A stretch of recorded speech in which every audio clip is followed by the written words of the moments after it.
Ma'am, are you really married? Huh? What do you mean? I had hired a detective to conduct a certain investigation. The report from the detective revealed an unexpected truth, leaving me unable to hide my turmoil. If my husband has been taking advantage of my night shifts to indulge in secret pleasures, I will never forgive him. My name is Jane. I'm a nurse working at a general hospital. The first Thanksgiving after our marriage is coming in 2 months. My husband, George, who I married 6 months ago, is 5 years older and a very kind man. We met at a matchmaking party and hit it off because we had the same last name. We got married around the 4th year of our relationship. George's parents had already passed away, and he had no other relatives, so we skipped the wedding ceremony and opted for a bridal photo shoot. George is an area manager for a retail store. While he primarily works at the branch office, he also travels to the headquarters and visits various stores. Since we don't have children yet, I decided to earn as much as I can while I can, so I mainly work night shifts. Thanks to that, I can relax after night shifts and on my days off. And I think I have more days off than other professions since one night shift counts as 2 days of work. George's work schedule didn't have fixed days off, so he often managed to align his days off with mine. We enjoy our newlywed life by going on short trips and dating. One day, when I came home from a night shift, George, who was supposed to have already gone to work, was still at home. I'm home. Huh? Aren't you supposed to work today? Puzzled, I asked. Well, you see. George hesitantly began to speak. An urgent business trip came up starting tomorrow, and it's going to be a bit long, so they suddenly gave me the day off today. Is that so? How long will you be gone? About a week, maybe a bit longer, but I won't know until I get there. I see.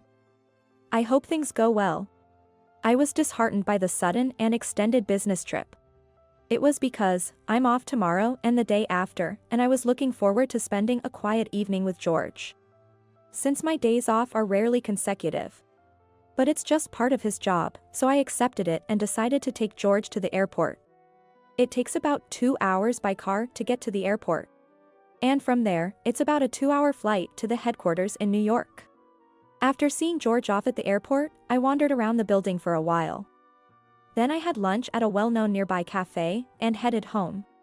Exhausted, I lay down on the sofa and found an unfamiliar envelope under the table. It would be trouble if it were something George forgot to take on his business trip. While feeling a bit guilty, I checked inside.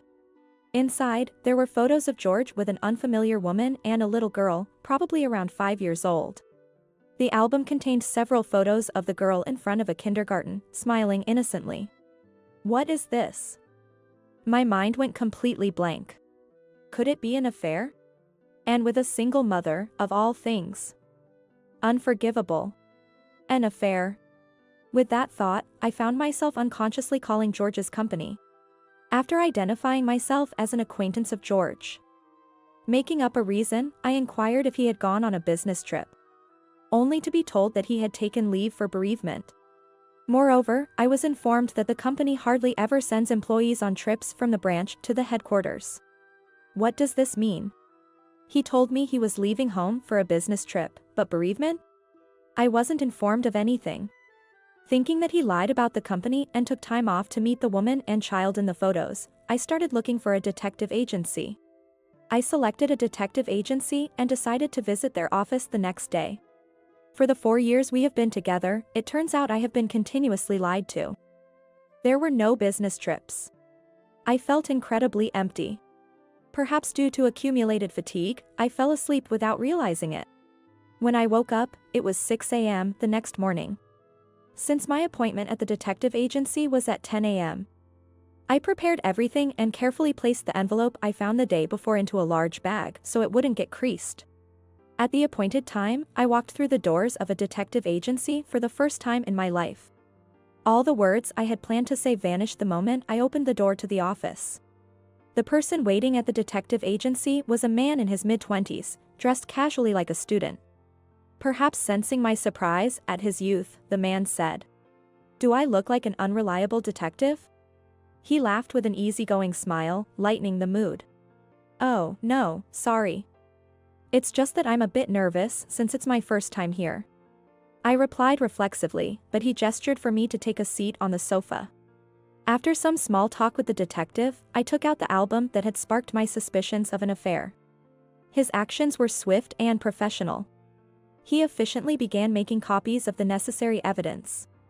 Then, holding a copy of the photo with 3 people in front of the kindergarten, he said, "I think this will be a significant clue." The name of the kindergarten was clearly visible in the photo. The detective immediately searched for the kindergarten online and made a phone call. Since he made the call in another room, I couldn't hear how he obtained the information. But the little girl in the photo was a student at that kindergarten. Apparently, she was also currently absent from the kindergarten. The detective decided to start a preliminary investigation. Since the kindergarten was in New York, I was told the fee for the investigation would be quite high, but I agreed. Actually, I have been interested in stocks and FX trading for a while and have been studying about it. When I started working, I began investing part of my monthly salary and had made some earnings, so I decided to use that for the investigation. The detective will have to fly into New York and it's uncertain how many days it will take to gather evidence. But being lied to by George is the greatest humiliation for me. I am determined to obtain evidence at all costs. That determination is what's driving me. The detective seemed to think that the girl would likely attend kindergarten again once George returned. From the next day on, I went about my work as usual. Of course, I carefully returned the envelope to its original place. Then, I received a call from George, who had initially said he would be gone for a week. "Sorry, my business trip got extended by 3 days. I'll be back on Sunday." As planned, I contacted the detective on the day George returned home. The detective was eager and ready to go. The next day, he flew to New York and conducted the preliminary investigation. That evening, I received a call from the detective, who confronted me with an incredible fact. During the preliminary investigation, an unexpected situation came to light. "Huh? What do you mean?"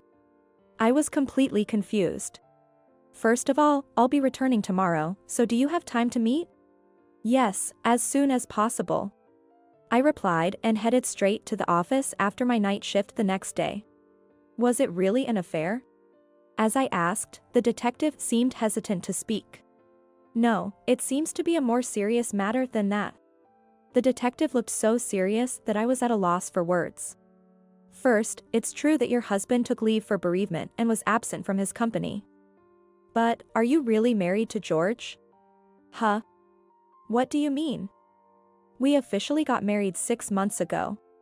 Actually, when I followed the 2 of them from the kindergarten to their home, the neighbors said that he relocated here 4 years ago alone for work, returning to New York only a few times a year.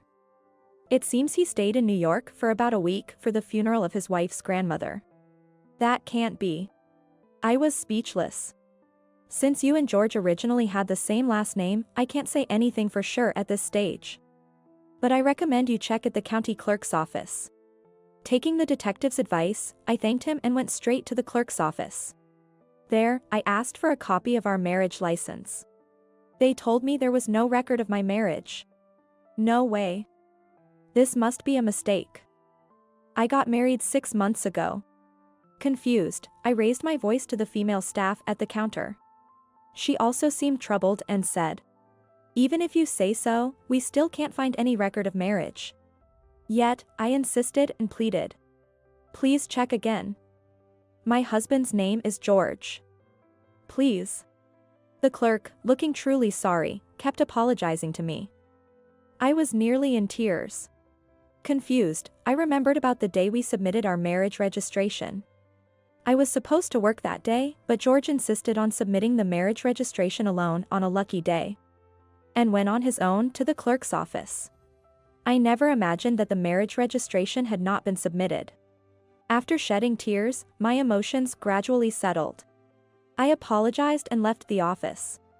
As I headed home exhausted from my night shift, I thought about the many things that had happened. As I sat on the sofa contemplating what to do next, I must have fallen asleep.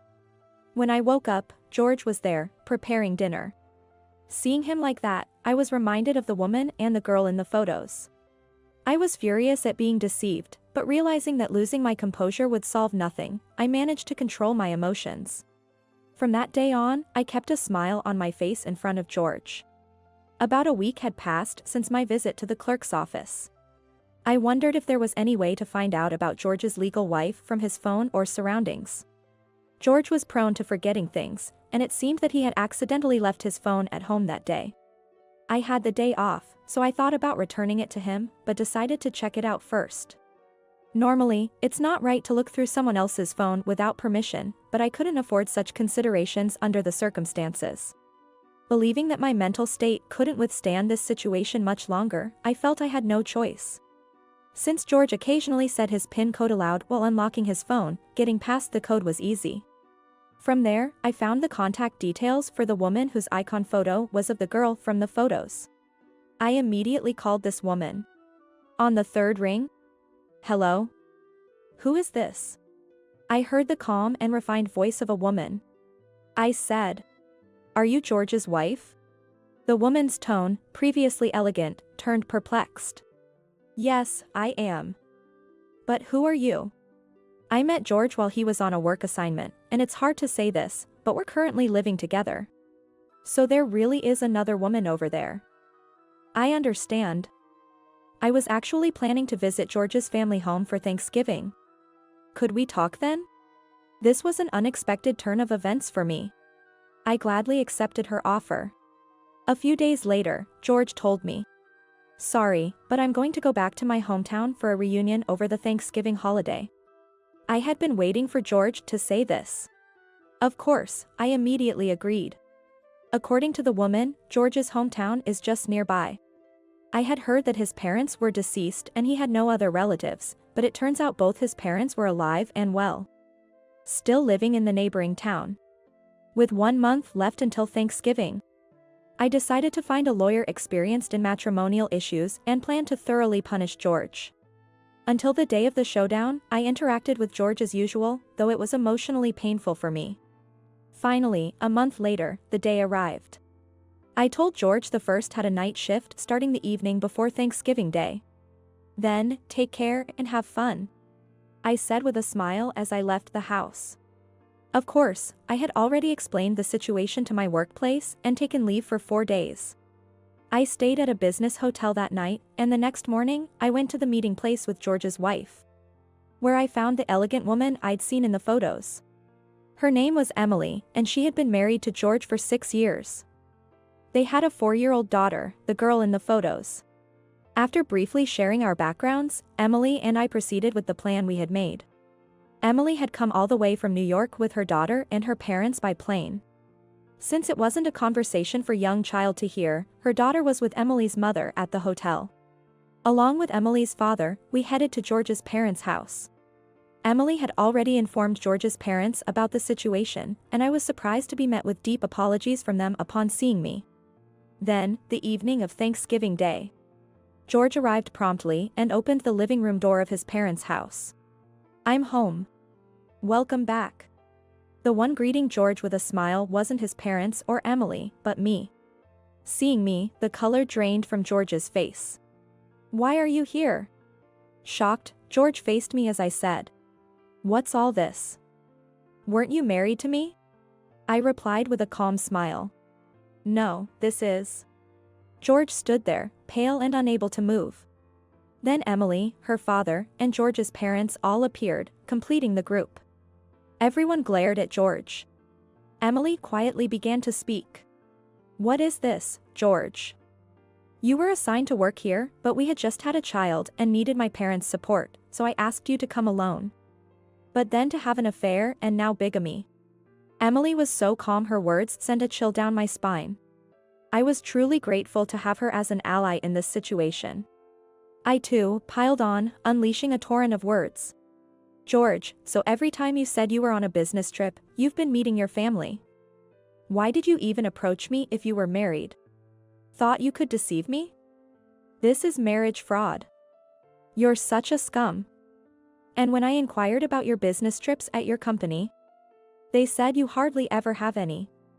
You have such a beautiful wife and adorable daughter, what were you thinking? I was such a fool to believe you." Faced with accusations from both of us, George let out a sigh and then, unexpectedly, started to laugh. I wonder how you found out. I enjoyed my double life, especially since you were the perfect match. It was easy to deceive you since we shared the same surname, and with you mostly working night shifts, I had plenty of freedom. George's mother said she couldn't believe it and landed a punch on his face. I looked up at George and said, "That's right. You had 3 other women besides me, didn't you?" I confronted him with the evidence photos. Panicked, George retorted, "What's this? Are you a stalker? I'll sue you." His response was incoherent. "This is the evidence gathered by a detective because I suspected you of having affairs. Emily and I will sue you for this." As I spoke firmly, George suddenly began to prostrate himself and profusely apologized to us. "Sorry, please, anything but that. I'll continue the relationship with both of you, just spare me the lawsuit," he cried out in desperation. It was appalling to hear, and upon inquiry, it turned out he had no money due to overspending on his other affairs. "That's none of my concern. I say. I don't even want to speak to you anymore. We'll discuss this through lawyers from now on." Leaving those words behind, I left George's family home. Subsequently, through legal proceedings, we sought compensation for the quasi-bigamous situation. I am grateful to the lawyer for ensuring a substantial settlement. Feeling sorry for Emily, I offered her some compensation, which she declined. Instead, she thanked me for providing such conclusive evidence, and we became friends. According to Emily, she received settlements from George's other girlfriends and separated from him. She ensured she had received proper assets and child support. Furthermore, one of George's affairs was with a coworker, leading to his demotion and reassignment to a subsidiary company. There, George is reportedly being overworked by younger employees and cries every day. However, he can't quit his job due to the obligation to pay the settlements and child support. Meanwhile, I moved out of the house we shared, renting a perfectly sized apartment for myself and leading a comfortable life. I visit New York a few times a year, maintaining my friendship with Emily and her daughter.